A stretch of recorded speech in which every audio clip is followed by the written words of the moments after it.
What exactly is Scandinavia? The countries of Scandinavia are Denmark, Norway, and Sweden. We might also refer to the Scandinavian Peninsula, or Fennoscandia, which also comprises Finland and parts of Russia. Moreover, we talk about Nordic countries, and these include Iceland, Greenland, and the Faroe Islands. But today we're talking about 3 countries alone, and they are Sweden, Denmark, and Norway.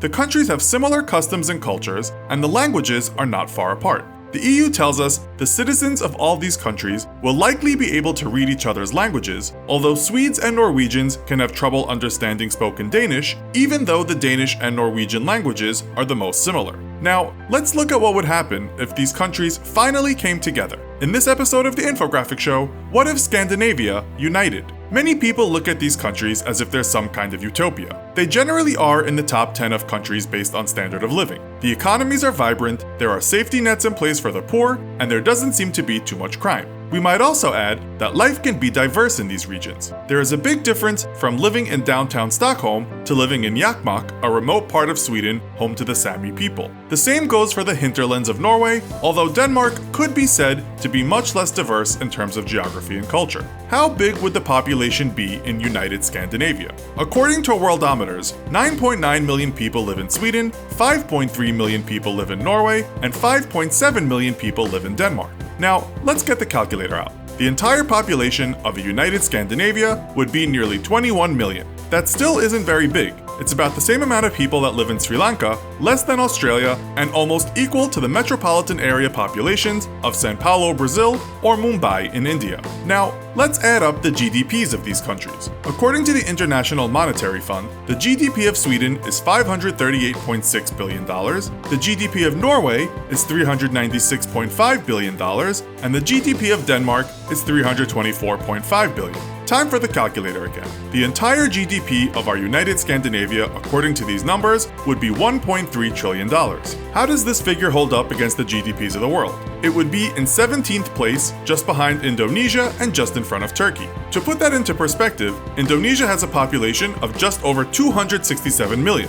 And Turkey slightly over 82 million, so it looks as though there is plenty of money to go around for our 21 million United Scandinavians. If we look at gross domestic product per capita, which is the GDP divided by the population, used as an estimate of purchasing power, Norway comes top of our 3 nations. Lists differ depending on what source you're reading. The CIA puts Norway in 8th place, Sweden in 18th place, and Denmark in 23rd place. What we can say is that economically, these united countries would do just fine. Would this prosperous country be safe on the world stage? We can't go into a detailed military analysis of all 3 nations, but we can have a look at military expenditures according to Global Firepower. It tells us that Sweden has the 31st most powerful military in the world and spends $6.2 billion on defense. Norway was ranked 36th, but was said to have spent $7 billion on defense. Denmark was 54th on the list, with a defense budget of $4.4 billion.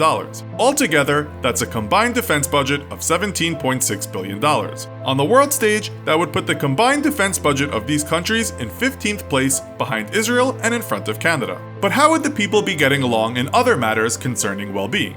That, of course, is hard to say, but if you look at the World Economic Forum's top 10 list of standard of living around the world, it looks like our United Scandinavia would do well. It has Denmark in 3rd place, stating that it rates very high in equality and opportunities for upward mobility. Sweden was in 6th place, with the report saying lifestyle, nutrition, and general well-being of its people was great. Norway was behind in 7th place for many of the same reasons. All countries fare well on lists determining healthcare, with Business Insider saying that Norway spends more on healthcare per person than any country in the world. Life expectancy in all these nations is also high, with Sweden being 82.4 for both sexes, Norway 81.8, and Denmark 80.6. That makes life expectancy for our United Scandinavia 81.8. As for how the young are educated, there are many lists out there you can check. Countries such as Singapore and South Korea often come high in terms of academic performance, but low in terms of student stress. One country that is often extolled for its education system all around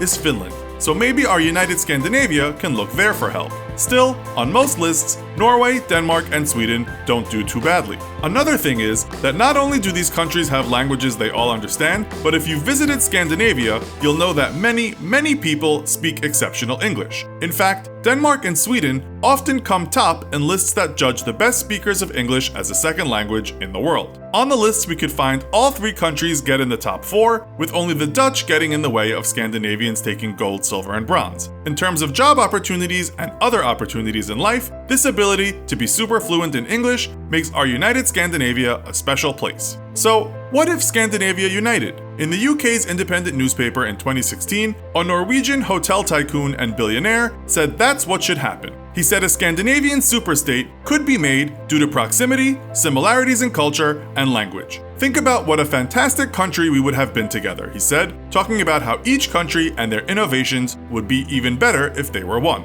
A united Scandinavia is discussed on Quora many times, with lots of people thinking it would be a good idea. Still, some say it wouldn't have the economic or military strength to truly become a great global superpower. Powerful or not, most agree it would be a pretty prosperous place. So, would a united Scandinavia really be a better place for all of its people? Let us know your thoughts in the comments. Also, be sure to check out our other video called 20 Safest Countries in the World. Thanks for watching, and as always, don't forget to like, share, and subscribe. See you next time!